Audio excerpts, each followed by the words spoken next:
Friends, I am Bhavin from taxoftutorial.com। Ionic framework tutorial Hindi part 3 में आपका हार्दिक स्वागत है। इस वीडियो में हम सीखेंगे आयोनिक फ्रेमवर्क के फोल्डर स्ट्रक्चर के बारे में। पिछले वीडियो में हमने सीखा था कि किस तरह से आयोनिक फ्रेमवर्क को इंस्टॉल करते हैं। तो इंस्टॉल करने के बाद जो पूरा डायरेक्टरी स्ट्रक्चर आता है आमने सामने, तो हम इस वीडियो में पूरा डायरेक्टरी स्ट्रक्चर को जानेंगे, किस फोल्डर में क्या क्या फाइल्स होती है, किस फोल्डर में हमें वर्क करना है, सारी बातें इस वीडियो में हम सीखेंगे।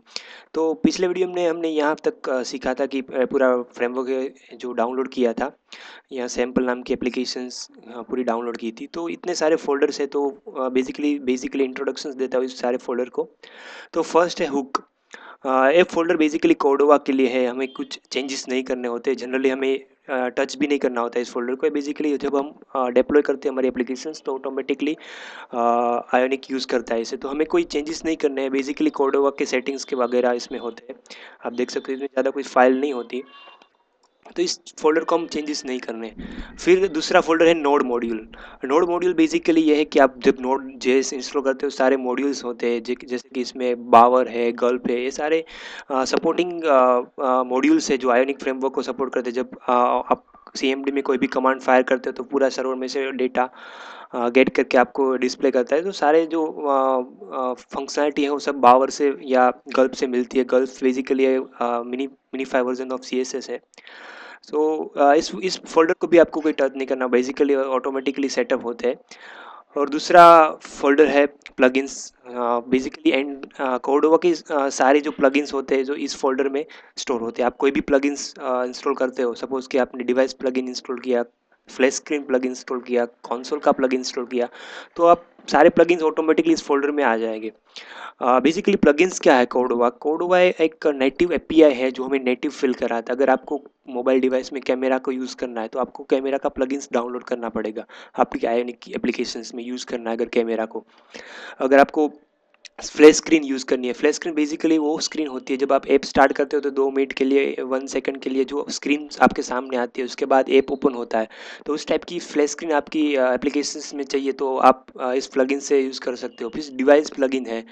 डिवाइस प्लगइन बेसिकली डिवाइस की इन्फॉर्मेशन देता है। अगर आपके एप्लीकेशन अगर इंस्टॉल मोबाइल में है, तो मोबाइल में कौन सा प्लेटफॉर्म इंस्टॉल है, कौन सी ओएस है, फिर किस कंपनी का मोबाइल है, और फिर मोबाइल का वर्जन, और फिर मोबाइल का मॉडल नंबर, और सारी डिटेल्स जो होती है मोबाइल डिवाइस के रिलेटेड, वो सभी आपको प्रोवाइड करता है। फिर कीबोर्ड है। कीबोर्ड, अगर आपको कीबोर्ड की फंक्शनलिटी आपको एप्लीकेशन में चाहिए, तो आपको ये प्लगइन्स डाउनलोड करना पड़ेगा। फिर कंसोल प्लगइन है। सो सारे प्लगइन्स जितने भी एनजी कोडोवा की प्लगइन्स हो गए, वो सारे इस फोल्डर में ऑटोमेटिकली आ जाएंगे। तो बेसिकली यहाँ इस फोल्डर में पूरे प्लगइन्स हो गए। इस फोल्डर को भी आपको कोई चेंजेस नहीं करने हैं। ये तीनों फोल्डर में कोई चेंजेस नहीं, जस्ट फॉर कि आपकी चेक करने के लिए कि आपका प्लगइन्स है। यानी प्लगइन्स बाय डिफ़ॉल्ट होते हैं, पूरा बिल्टेड कोड किया होता है, आपको कोई भी चेंजेस नहीं करने होते इसमें। और फिर आता है सास।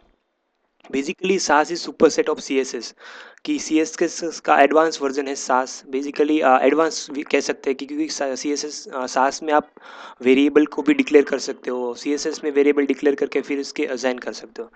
तो पूरा जो आयोनिक फ्रेमवर्क है वो सास के ऊपर डिपेंड डेवलप हुआ है। तो आप इजीली, अगर आपको सास पता है, सास एक अलग से एक सी एस एस की एक कह सकते हैं स्क्रिप्टिंग लैंग्वेज है, या सी एस एस का सुपर एडवांस वर्जन है। तो आप सास की मदद से आप कोई भी वेरिएबल में डिक्लेरेशन भी कर सकते हो, फंक्शंस भी बना सकते हो। तो ये सारी बातें जो सास के बारे में होती है, तो हम इस वीडियो ट्यूटोरियल में सीखेंगे थोड़ा बहुत सास के, कि बेसिकली किस तरह से सास की फाइल को एडिट करते हैं।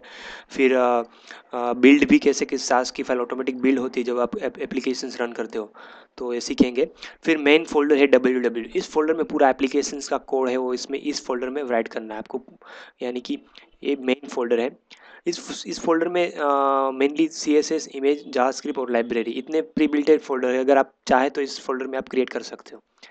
तो सी एस एस फोल्डर में बेसिकली आपकी कस्टम सी एस एस होगी, जो भी आपको एप्लीकेशन डिज़ाइन करने के बाद जो भी मॉडिफिकेशन होते हैं सी एस एस के, तो इस फोल्डर में होगी। और आपकी एप्लीकेशन में कोई भी इमेजेस होगी, तो ऐड करनी है, तो सारी इमेजेस इस फोल्डर में स्टोर होगी। यहाँ पे बाय डिफ़ॉल्ट आयोनिक की एक इमेज है, अगर आपको ऐड करना है तो आप इस फोल्डर में रख सकते हो। फिर जावास्क्रिप्ट जेएस फाइल, जो सारी एप्लीकेशन जो एंगुलर जेएस का कोड होता है, पूरा इस फोल्डर में स्टोर होता है, जावास्क्रिप्ट फाइल में, जेएस फोल्डर में। और फिर है लाइब्रेरी।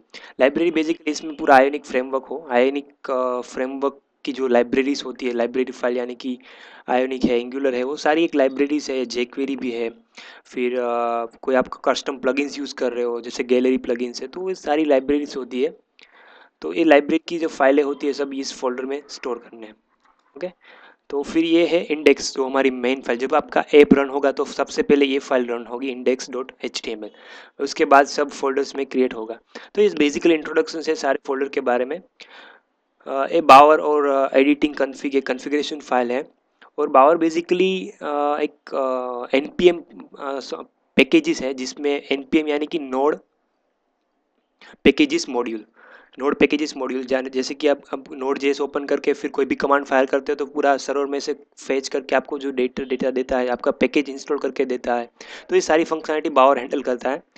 और then after Ionic config, basically Ionic की कन्फिग्रेशन है सारी इस फोल्डर में, आप देख सकते हो कि आयोनिक का ऐप आईडी और सिंपल, अभी तो कोई कन्फिग्रेशन नहीं है, लेकिन आप जब ऐप डेवलप करेंगे तो पूरा कन्फिग्रेशन इस फोल्डर में, इस फाइल में होगा। और लास्ट में है पैकेजेस फोल्डर, जिसमें पूरे पैकेजेस होते हैं कि आपका ऐप का नाम क्या है, कितना कौन सा वर्जन है, डिपेंडेंसी, फिर कोड के कितने प्लगइन्स आपकी एप्लीकेशन में यूज़ किए गए। तो सारी जो कन्फिग्रेशन रिलेटेड थिंग होते हैं तो इस पैकेज डॉट जेसन फाइल में स्टोर होती है। तो ये रहा इंट्रोडक्शंस था पूरा इस आयोनिक के फ्रेमवर्क के बारे में। अब इस को रन करते हैं। फर्स्ट ये ऐप तो डाउनलोड हो गई है, इस ऐप को कैसे रन करते हैं। तो फर्स्ट ऑफ ऑल स्टार्ट में जाके नोड की CMD प्रॉम्प्ट ओपन करना है, नोड जेएस का। फिर यहाँ पे पहले तो इस फोल्डर में आना है, यानी कि अभी मैं डी ड्राइव में आयोनिक और सैम्पल सैम्पल इस फोल्डर में, तो यहाँ पे मुझे CD जो चेंज डायरेक्टरी आयोनिक, आयोनिक नाम का फोल्डर है मेरा सिस्टम में। और आयोनिक फोल्डर के अंदर भी एक फोल्डर है सिंपल नाम का, तो CD, once again CD and और एप्लीकेशन फोल्डर नेम। ओके, तो आप इस फोल्डर में आ गए। अब आपको रन करनी है इस एप्लीकेशन को अपने ब्राउजर में। तो आयोनिक का एक कमांड है आयोनिक सर्व करके। आयोनिक सर्व बेसिकली आपका एप्लीकेशन को ब्राउजर में रन करेगा, जैसे इज लाइक मोबाइल डिवाइस में जितना जैसा दिखेगा सेम वे आपके ब्राउजर में दिखेगा। तो एक कमांड फायर करके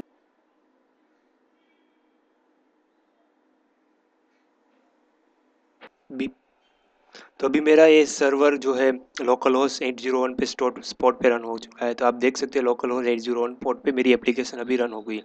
अभी तो सिंपल मैंने स्टार्टर नाम का एक जो ऐप का टेम्पलेट है वो मैंने डाउनलोड किया था। आप देख सकते हो, अगर आपको मोबाइल व्यू में चाहिए तो आपको ब्राउज़र की विंडो को ना छोटी कर दीजिए, तो इस तरह का आपको लेआउट मिल जाएगा।